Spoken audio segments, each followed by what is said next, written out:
Hello and welcome everybody to the Mo.re.Bricks channel. My name is Mo, and in front of me is still the, I would say, 2/3 of the CADA C61048W Fantasma 1/8 scale supercar. And to give you a quick idea what it looks like right now, let me go ahead and switch to this angle right here. I cleaned up my desk a little and I can put the phone somewhere where it's not in the frame or almost not in frame. Let's see. Yeah, that kind of works. All right, so here it is, the CADA supercar, the Fantasma, one of the more challenging models I've built so far. And the seats are in, as you can see, and one of the door mechanisms is already built out right here. Let me show you a bit more up close. Oops. So, door mechanism, here we go. So this gear wheel in the center right there, and this lever that is kind of a gear shifter, if you want to call it that, controls if you either open both doors with these actuators right here. The other one is not connected to anything yet, but this one is. And there's like two motions going on. One is pushing it outward and the other one is kind of tilting it up and down. And depending on where this lever is, you either control both or just one of the two doors. I won't show you right now because the orientation is kind of tricky.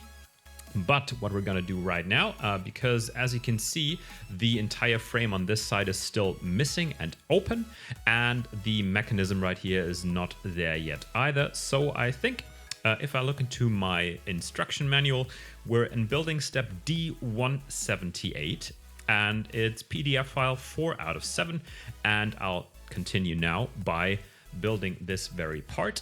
I think I will set this aside. Oops. Probably not here, but on the other table. Here we go, and get it back once I have built out the part. And we're gonna start by basically one of these right here. So these kind of angled shaped panels for the side of the door frame. And let me just switch to that camera so I can show you better. So that is what it looks like. So this is already on the other side, on the passenger side door, basically. And yeah, we're now gonna do the driver's side, and let's see how far we get today. Got about an hour, 15 minutes to do all the building. And let me now give you these two angles so you can see what's going on. I do have a change coming up because the camera you see right there, this is on a construction that I usually use for the drum videos, and it's kind of just because I can move it to this position and show you stuff right there.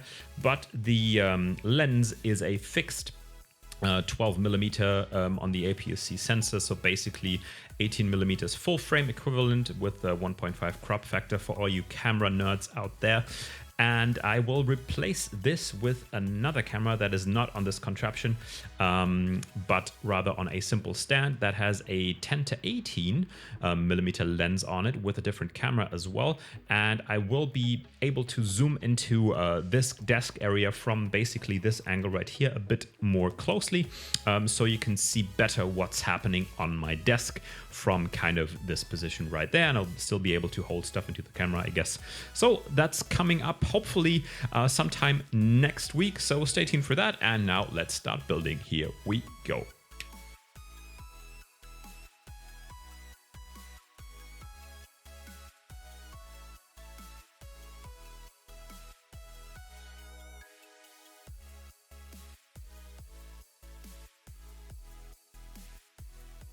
All right, let me quickly interrupt right there because the side panel is already on and I wanted to build the mechanism for this other side with you live on camera because it's quite interesting to see it come together. And the first one was tricky to build, to say the least. So let me do that with you live on camera right here. I'm not quite sure if I can keep this standing up like this or if I do in fact have to reach over to get the parts too much. That'll be interesting to see, but it's standing up right now, so it's not too bad. Let's see, do we need the other camera angle right there, or nah, it doesn't really help us. Okay, so let's keep it at that. Yeah, is not gonna work, but all right. Let's do it like this. And basically we're building this part right here for the second time, but mirrored basically. So let's get right into this. And I hope I do remember where all the parts are by heart by now. It always kind of depends on how long the interval in between building is between one and the next. Oops. That I do. Because sometimes I'm like, yeah, I know where this stuff is. And the next time I'm like, no clue where this stuff is for some reason. And yeah, let's see what today is going to be like. The last time I built was last weekend. Yeah, exactly a week ago. So it's been not too long, but not yesterday either. So let's see. By the way, this instruction manual, as I already stated, I think is a bit more challenging than the ones I dealt with in the past. Also because sometimes you have very similar parts and you don't often see those with Lego not being highlighted, basically. So usually when you build a Lego Technic model or any Lego model for that matter, if you build anything and there's parts that are alike, they are either, and this is always a criticism as well, they are either color coded, so you get a lot of different colors in a model for orientation purposes, basically. And that upsets some people, I know that. I mean, blue pins is one thing, right? You could make those black because they're pretty unique, like in the sense that there's 2 on one side, 1 on the other, like a 3-stud wide pin. And then the black one you have is basically with an axle.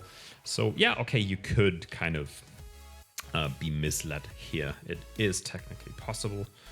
All right, let me push in this one right here. But yeah, some parts here, like the one I just used, which is this right here. So this is basically just like so, a pin and an opening for another pin. But there's also one that has, oops, sorry, not this one, that has an axle on the front. So this is like a little 4-sided cross right there.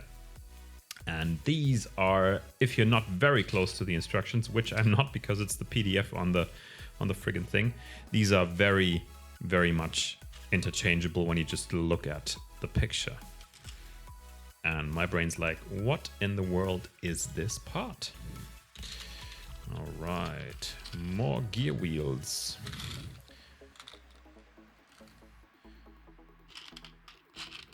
So far, my quota for getting the right parts is okay-ish, not great, but okay-ish. Yeah, that's the one I'm looking for. Okay, so again, this is gonna be the door mechanism, I suppose. Here we go, like so. And this is already pretty tricky because if you have this at a 90-degree angle, because the way the gear wheels are oriented, you can't get it 100% standing up straight. So if you look at this opening from this part right there, if I get it at a 100% straight 90-degree angle, like in terms of where this is oriented, so this is 90 degrees, then this is slightly off center. And if I do this 100% straight, then you can see it's not a 90-degree angle anymore. And this is because, well, the gears, the way they grip each other, just prohibits that. And I hope that in the end, in the finalized model, because there is something, and I will put this on the screen if I don't forget in the edit. There is a section in the manual that shows you exactly that. Let me do a very very analog version instead of actually putting it on the screen. Let me show you with the iPad if that's not too overexposed. No, it actually works. So if you can look at this right there, so it mentions the 90-degree angle, and to be very precise, and then it mentions another angle with the gear wheels being in a certain orientation. And I'm not quite sure if I did it 100% correctly with the first one I installed. I sure hope so. If I actually did, we will see. So, but now let's try to get this installed. And let me see that I don't F this up. So this goes where? That's the other thing, like orienting these is sometimes a little tricky.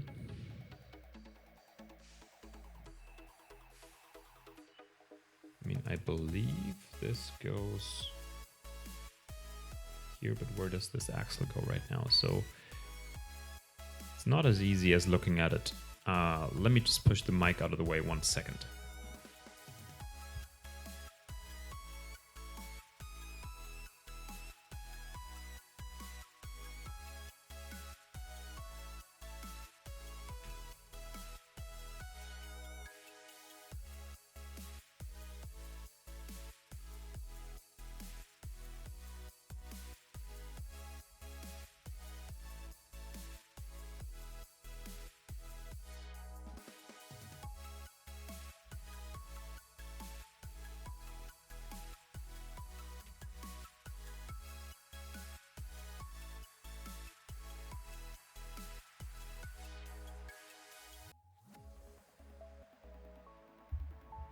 Okay, now it's actually in.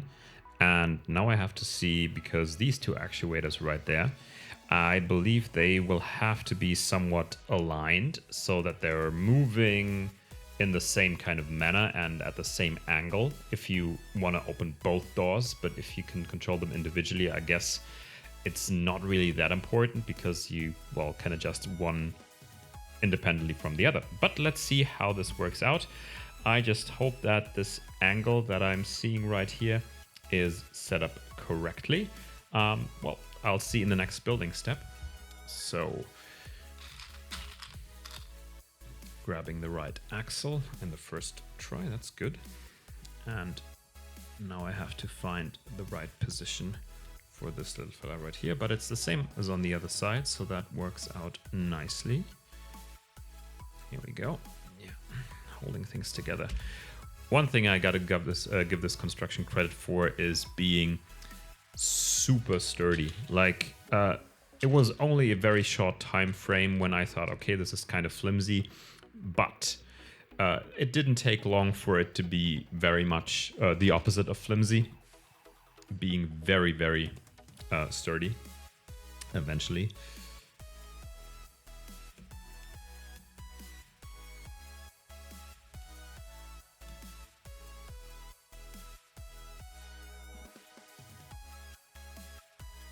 Okay, so that's looking good.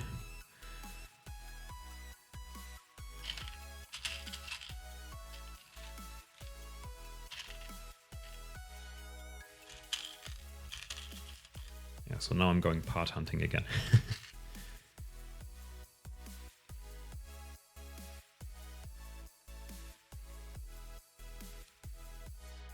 And I mean, it is the exact same for both sides in the end, but since I've already built this a while back, I can't really see all the different parts anymore. So it kind of is hard to see if I'm doing everything exactly the same way as the last time I built it. So I just have to kind of hope that I'm not screwing anything up. But yeah, let's see how that goes. I mean, I probably started building Lego Technic very early on, like age 4 or 5 maybe? Maybe even earlier. I'm not entirely certain on that. But in terms of experience, okay, I did stop for a couple of years. And for a couple, kind of is more like 10 plus, I'd say. But it's kind of like driving a bike. If you know the general principles of how these things are built, then you shouldn't have a problem. Says the guy who just grabbed the wrong part again. Well, let's get the right one. And I did have to backtrack quite a bit on models in the past. That is absolutely a thing. So having to go back because you botched something happens all the time. It's usually not a big issue, but it can be if you notice it too late. And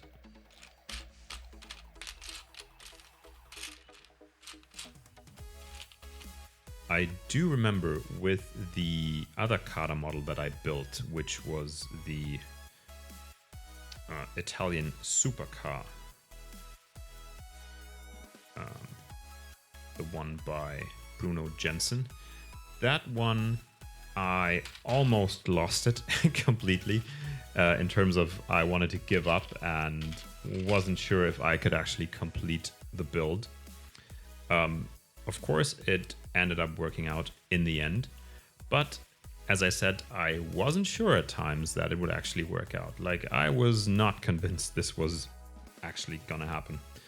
All right, so where are we and where does this go? So I'm here, and oh yeah, I'm doing this part right now. So this goes through here, and this goes there. Perfect. And I do think I have it oriented correctly. I do think I have, because it's like slightly tilting downwards when the 90-degree angle is basically 100% right here. Let me show you when I have the other one finished. I can show you both sides,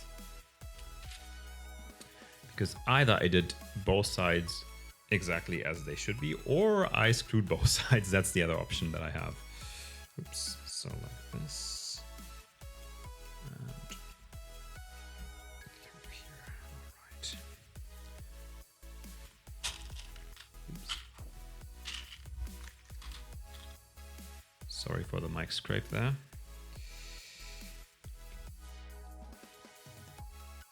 Okay.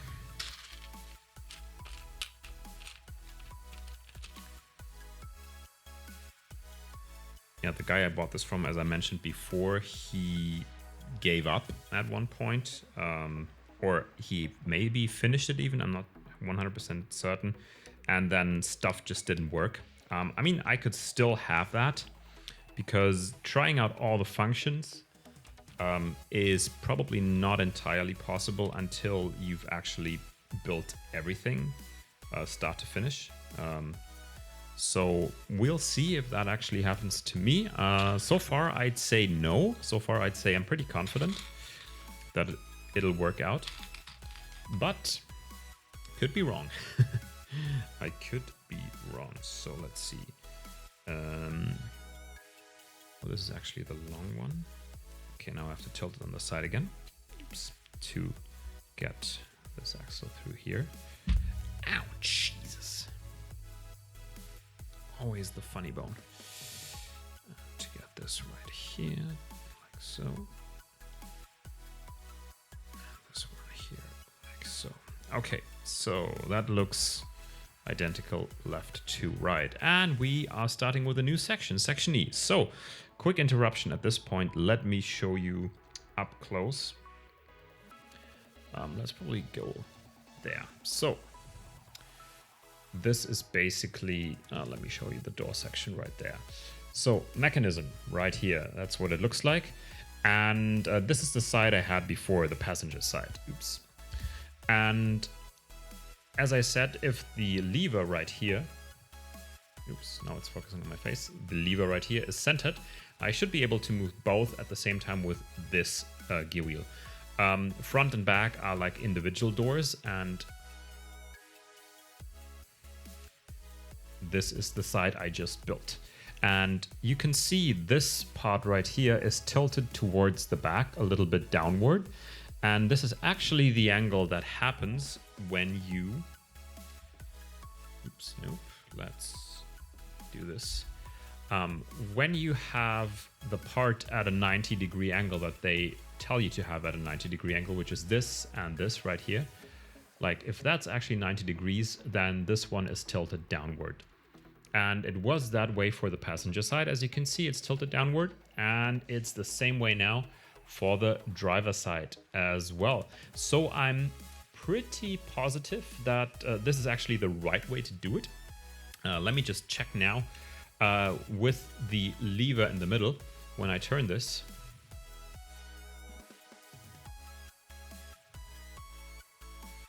Oh, yeah, my hand is basically ruining the focus. Sorry about that. When I turn this, you can see the doors moving outward, like so.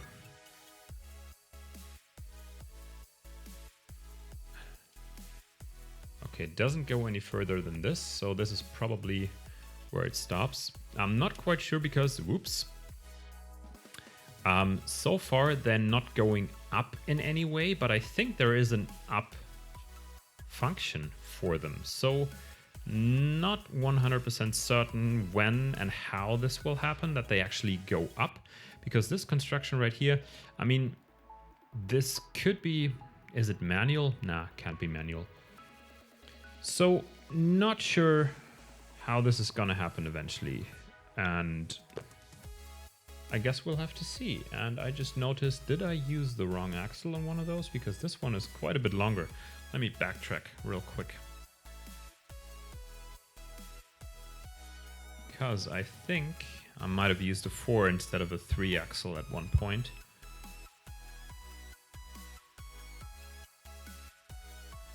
Oh yeah, this should have been a 3. Damn it. Okay, so let's see if I can get this right and move the right door. Yeah, okay, so that's the right door. Like, my question is, how does this mechanism here, how does this move eventually? Because so far, I can't see how it would, to be honest. But yeah, before I try to figure it out any further, let me get the right gear wheel. Oops, no, the right axle in here, because that one is wrong.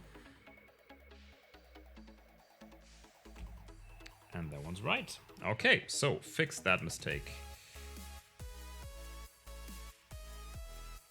I mean, it's moving a little, like it's not moving. Let me just see how it turns out when it's done. All right. Okay, building step E. We're finished with part D after 210 steps in section D. So now section E. I mean, you can see on the instructions, let me just zoom in here. You can see parts of what you're going to build, and it is actually white stuff in there. So we are getting closer to the exterior of the car. Yeah, hopefully this is a bit quicker than the rest of the build so far, because it has been a rather slow one. But yeah, I'll speed it up right now again for you guys and start on section D. Here we go.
Alright, I'm near the end of my build time for today, and I wanted to show you some stuff that is happening right now or has happened already.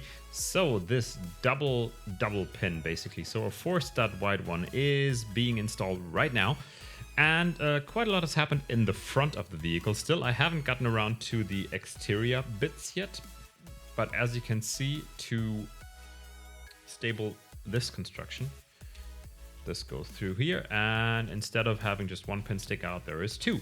Let me show you what happened here in the front so far. So as you might remember from one of my previous videos on this build, I was quite concerned. Oops, sorry, let me just get the mic in the right position.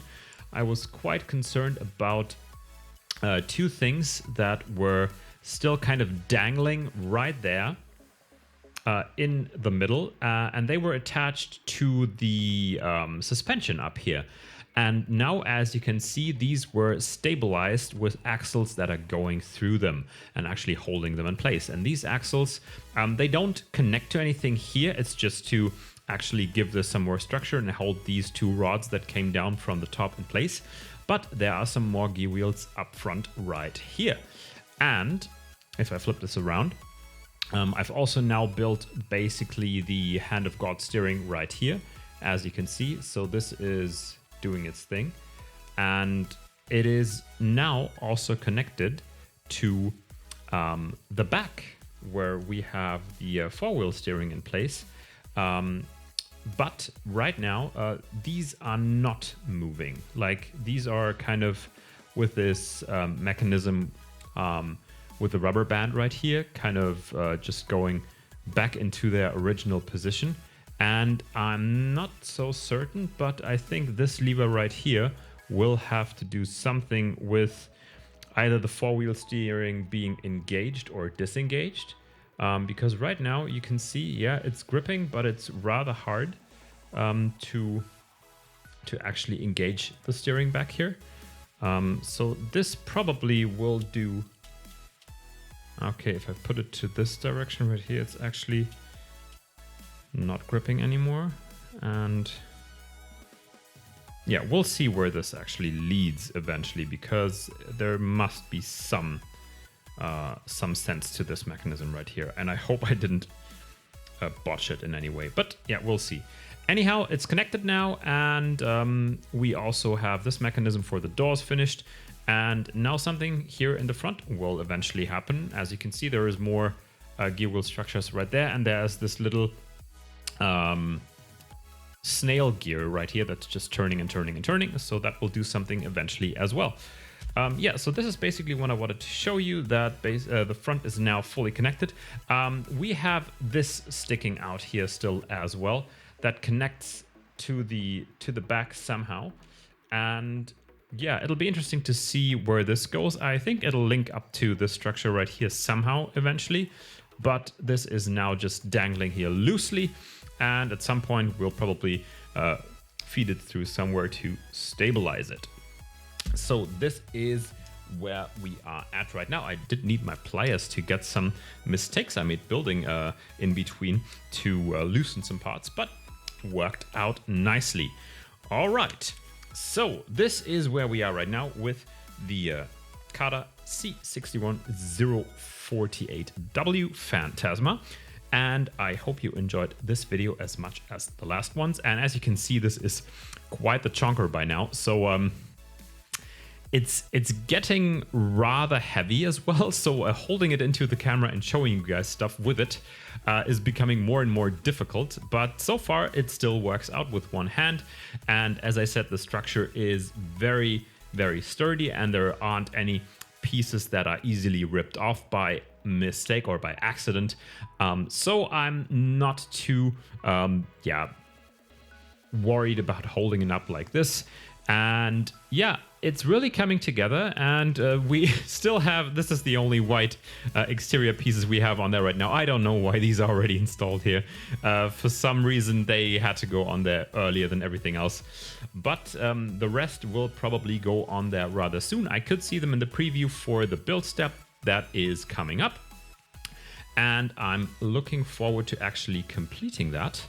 And yeah, for now, this is gonna be it. And stick around for the next parts of the full build video. There's probably gonna be a couple more because I think I'm about 3/4 or 2/3 through the entire process, but not yet fully there. Meanwhile, CADA has announced not one, but 2 new insane mock builds. One is actually a Ferrari, LaFerrari, I think. And it is, well, my light just gave out. Interesting. Yeah, have to charge the battery. Reminder. Yeah, that'll be insane. It's one of Bruno JJ1 or Bruno Jensen's mock designs again, looking fantastic. And there is another one, even with a license, and I think not entirely certain if it's a McLaren or Mercedes, but it's also from the looks from what I saw in the previews, it's insane.